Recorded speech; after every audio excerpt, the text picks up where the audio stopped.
For the last year before I started working on the congressional campaign, I was the state coordinator for the Tea Party here in Connecticut, and I got the opportunity to meet a lot of really wonderful people who were stepping up to become candidates. And one of them that has captured the imagination of the Tea Party is our next speaker. And this gentleman you all know. You've probably heard him speak a couple of times. You've probably read his books. You've probably seen him on TV. This is the guy that's going to save us from this financial mess. And I was sitting next to his fiance at a dinner one night a few months ago, and I said, we here in Connecticut have an extraordinary opportunity to elect the exact right person at the exact moment of crisis. We have this opportunity here in Connecticut. Ladies and gentlemen, it's my honor and my privilege to introduce to you Mr. Peter Schiff.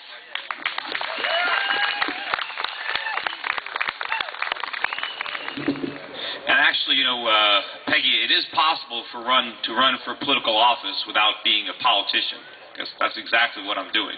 I think they call it a statesman.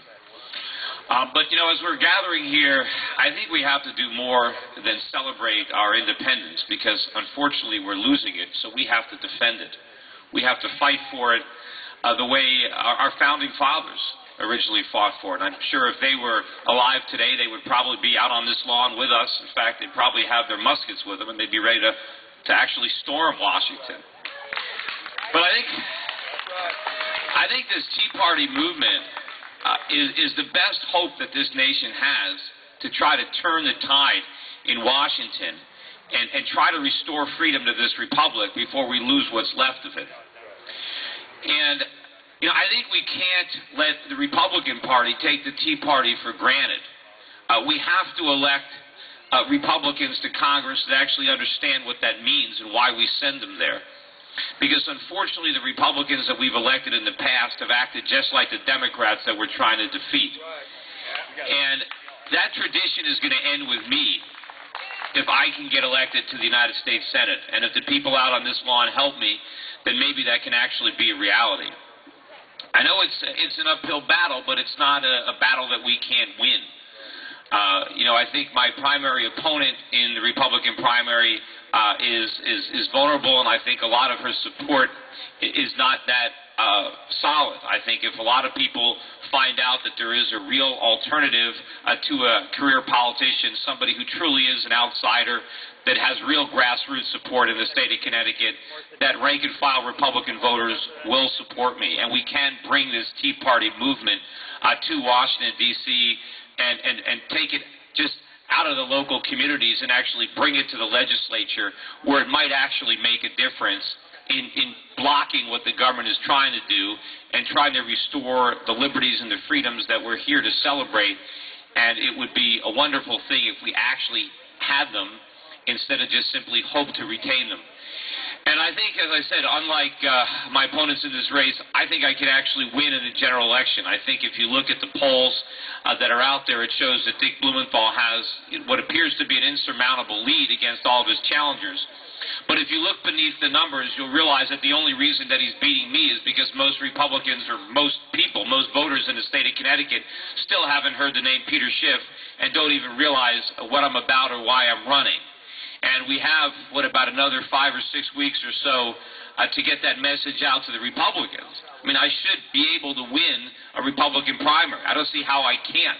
I mean, if Republicans actually believe in small government, in individual liberty, in freedom and sound money, how could they vote for anyone other than me? And so what the people here today gathered say have to help me do is spread the word and do what you can. You know, we've just got a new phone banking program. I think a new email is going out. I think we had some problems with the last one. But I think making phone calls to registered Republicans in the state of Connecticut and letting them know that I'm in this race is one of the best things that we can do, one of the best uses of our resources. I think if individual Republicans get phone calls from actual people just like them who are also Republican and who care about the country, and just let them know why they need to support me in this race, and why they need to encourage their friends and their coworkers and their family members to do the same thing. You know, that's a lot of voters. There's not that many people that are going to vote in the Republican primary.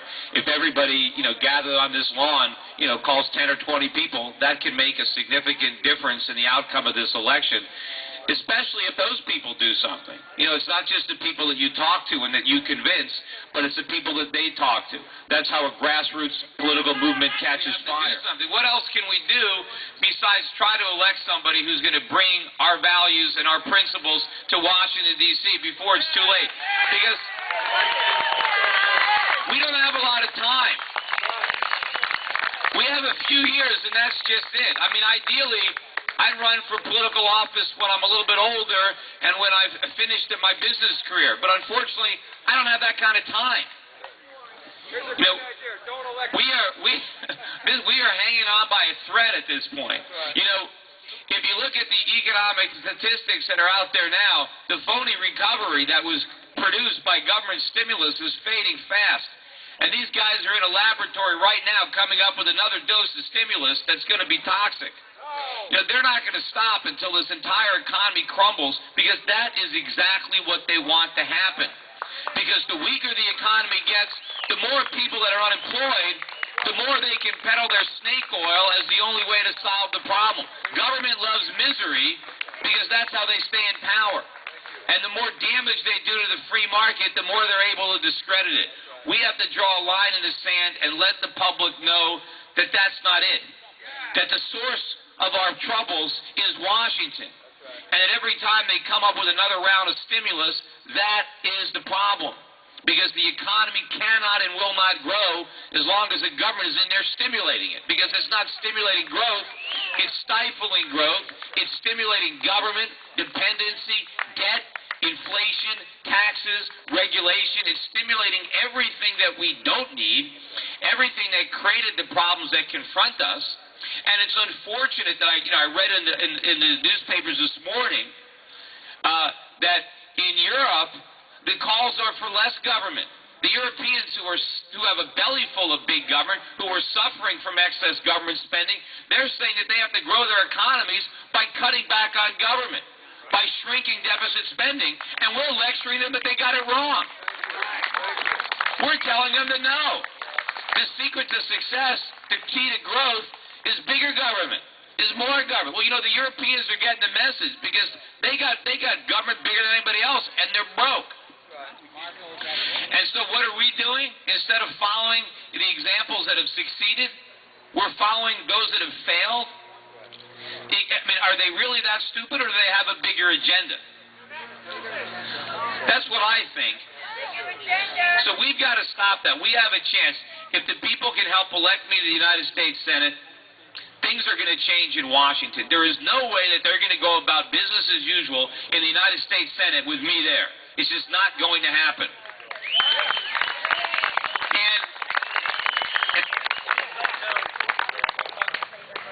What, am I out of time? Is that why my mic is dead? But as everybody knows, or if you don't know, I'm only running for one term, 6 years.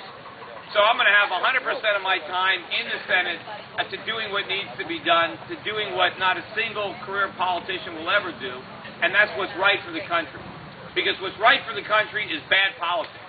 It means stepping on a lot of toes. It means pissing off a lot of special interest groups. That's what has to happen. Not what they want to hear because it sounds good, but what they have to hear because it's right. And if we do the right thing, if we work hard, if we pursue our freedom, and if each of us is allowed to do what he can to pursue self-interest, to pursue profit, to grow a business for himself, for his family, for his children, then we can recreate the nation that we inherited.